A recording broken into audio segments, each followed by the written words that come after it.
হাদিসটি পরে খুশিতে কান্না চলে আসলো। হযরত মুহাম্মদ সাল্লাল্লাহু আলাইহি সাল্লামের ইন্তেকালে বেলাল রাদিয়াল্লাহু তাআলা আনহু প্রায় পাগলের মতো হয়ে গেলেন। তিনি ব্যাগ গুছিয়ে চলে যাচ্ছেন। সাহাবীরা তাকে এই বিষয়ে জিজ্ঞাসা করলে তিনি বলেন যে দেশে মহানবী সাল্লাল্লাহু আলাইহি সাল্লাম নেই আমি সেখানে থাকবো না।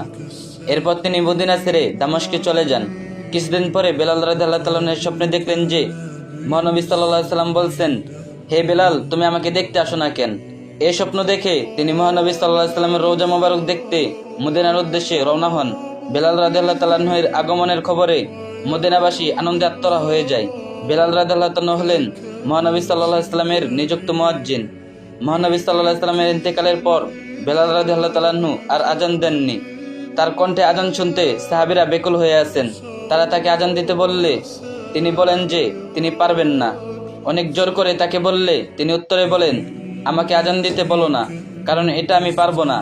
আমি যখন আজান দিই তখন আল্লাহু আকবার বলার সময় আমি ঠিক থাকি, আশহাদু আল্লা ইলাহা ইল্লাল্লাহ বলার সময়ও ঠিক থাকি, আশহাদু আন্না মুহাম্মাদুর রাসূলুল্লাহ বলার সময় মসজিদের মিম্বারের দিকে তাকিয়ে দেখি যে মহানবী সাল্লাল্লাহু আলাইহি সাল্লাম বসে আছেন। কিন্তু যখন মিম্বারে তাকিয়ে তাকে দেখবো না তখন সহ্য করতে পারবো না। কিন্তু তবুও সাহাবীরা জোর করলো। অবশেষে হাসান ও হুসেন রাদিয়াল্লাহু তাআলা আনহু এসে তাকে জোর করলে তিনি রাজি হন। তার আজান শুনে সকল সাহাবীর চোখে পানি এসে যায়। কিন্তু আজানের মাঝেই বিলাল রাদিয়াল্লাহু তাআলা আনহু বেহুশ হয়ে পড়ে যান। তাকে সকলেই ধরে নিয়ে যান।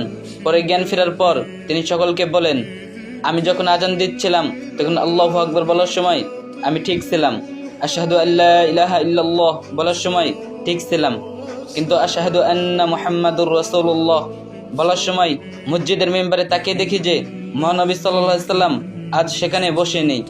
এর দৃশ্য আমি সহ্য করতে পারলাম না, তাই জ্ঞান হারিয়ে পড়ে গেলাম। আর ভিডিওটি একটা শেয়ার করে দিন, আর যে যত পারেন বেশি বেশি কপি লিংক করে দিন।